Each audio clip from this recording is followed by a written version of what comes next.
हाय, hello, नमस्कार. मी जया शेतकरी. आता शेतामध्ये चालले. कसे आहात तुम्ही सगळेजण? चला आमच्या शेतामध्ये तुम्हाला दाखवते. आम्ही आज डाळिंब छाटणी करतोय. तर डाळिंबाला जी आलेली एक्स्ट्राची जी काड्या आहेत त्या काढून घ्यायच्या, कारण आता काय झालेले जरा फळ आलेले आणि एक्स्ट्राच्या काड्यांमुळे ना ती फळांना काटे टोचले जातात. तर आपण काय करणार आहे, त्या एक्स्ट्राच्या काड्या काढून घेणार आहे, म्हणजे आपले फळ जे आहे ते सुरक्षित राहील आणि चांगलं मस्तपैकी फुगायला मदत होईल. म्हणून ना मी आज शेतात चालले होते. बघा ही आमची डाळिंबाची बाग आहे, मस्त हिरवीगार, किती छान अशी वाटते बघा बाग. आम्ही शेतात चाललो ना तर जोडीने शेतात जातो, कारण कसं आहे कामच आवरत नाही. भरपूर सारं असं डाळिंबाची झाडं असल्यामुळं कोणतंही काम करायला गेलं ना तर आवरतच नाही बघा. तर बघा आम्ही हे ना जोडीने शेतात काम करतोय. तर बघा शेंडे शेंडे जे आलेले आहेत एक्स्ट्राच्या काड्या ते मी काढून घेते. तर मस्तपैकी असं हे आमचं डेलीचं रुटीन असतं. सकाळची सुरुवात अशीच होते. आम्ही डाळिंबीत थोडंसं काम केलं, नंतर मग परत मी घरी आले तर बघितलं तर एवढा गोटात राडा झाला होता, बापरे. जनावरांनी भरपूर सारा राडा केला होता, त्यांना खायला टाकायचं होतं. तर म्हटलं चला आता जनावरांना खायला टाकून घेते. ही ना आमची राणी आहे, तिला ना असं हिरवंगार खायला लागतं. एक कॅरेट भरून मी तिला खायला टाकलं. मस्तपैकी राणीसुद्धा शेपटी हलवत होती बघा, म्हणजे तिला आवडते हिरवंगार खायला. मग राणीचं खायला झालं की आपण दुसऱ्या म्हशीला पण खायला टाकून घेऊ. तर बघा हे ना कॅरेटमध्ये ना कुट्टी करून ठेवलेली आहे, कारण कोंबड्या काय करतात हीच काढतात, म्हणून ना आपण कॅरेटमध्येच ही कुट्टी भरून ठेवलेली आहे. तर हिला ना वाळलं टाकायचं आणि तिला ओलं टाकायचं, कारण हिला वाळलं खूप आवडतं आणि तिला ओलं आवडतं. तुम्हाला दाखवते मी. बघा असं दोघींना एक एक कॅरेट टाकलं की ह्यांचा विषय मिटतो. पण नुसता विषय मिटत नाही. तर बघा शेण भरपूर सारं पडलेलं होतं, मग मी थोडंसं शेण उचललं, मस्तपैकी गोटात झाडून घेतला. तुम्हाला दाखवते. परत आपल्याला शेतात जायचं आहे आणखीन. एवढ्यावरच भागत नाही.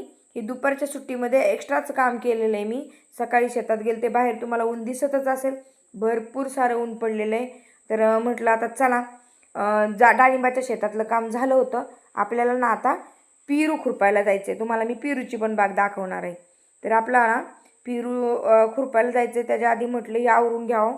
बघा जनावरांचा किती राडा उठतो, एवढा राडा करतात ना जनावर. आपण घरी नसलो ना की होतं. घरी जर मी असले ना तर मी थोडं थोडं शेण पडलं की लगेच उचलून घेते, लगेच झाडून घेते. पण आज मला शेतात जावं लागलं, त्यामुळं हा राडा झाला. पण चला ठीक आहे, काही अडचण नाही. मुकं जनावर आहे, त्यांची सेवा करायला भेटते, खूप माझं मोठं नशीब आहे. आणि जनावरांची सेवा केली ना तर आपल्याला खूप सारे आशीर्वाद भेटतात बरं का, असं आमच्या पूर्वजांचं म्हणणं आहे. तर आमच्याकडे ना जनावरं आहेत भरपूर सारी. गोट्यामध्ये ह्या दोघीच असतात, बाहेर पण जनावर आहेत, गाई बांधलेल्या असतात बाहेरच्या गोट्यामध्ये. ह्या गोट्यामध्ये ह्या दोघीच असतात. आणि बघा मस्तपैकी झाडून काढलेले आणि हे भरून पण काढायचे. आता चला मी चालले पेरूच्या शेतामध्ये खुरपायसाठी. ते जनावरांचं काम झालं, परत म्हटलं चला आता लवकरच. उन्हाचा एवढा म्हणजे ताप होतो ना, म्हणून थोडंसं जरा ऊन खाली होऊन दिलं दुपारच्या सुट्टीमध्ये. आणि आता शेतात चालले बघा. शेतात आले, बघितलं तर तुम्हाला दिसतच असेल एवढं गवत आले पेरूमध्ये, लय भरपूर सारं गवत आलेलं आहे पेरूमध्ये. तर बघा आता म्हटलं टोपी घालावी, कारण ऊनच एवढं आहे की, आणि काम केल्याशिवाय पर्याय नाही बघा शेतकऱ्याला. शेतकरी राजा आहे, पण राजाला सुद्धा असं कष्ट करावा लागतं.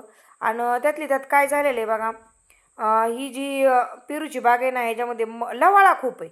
बाकी दुसरं कोणतंही गवत आलं ना तर ते गवत आपल्याला काढता येतं बघा, आणि ते येत पण नाही परत. पण हा लवाळा किती पण वेळा काढला ना तरी हा लवाळा येतोच. तुम्हाला मी दाखवते लवाळा काय.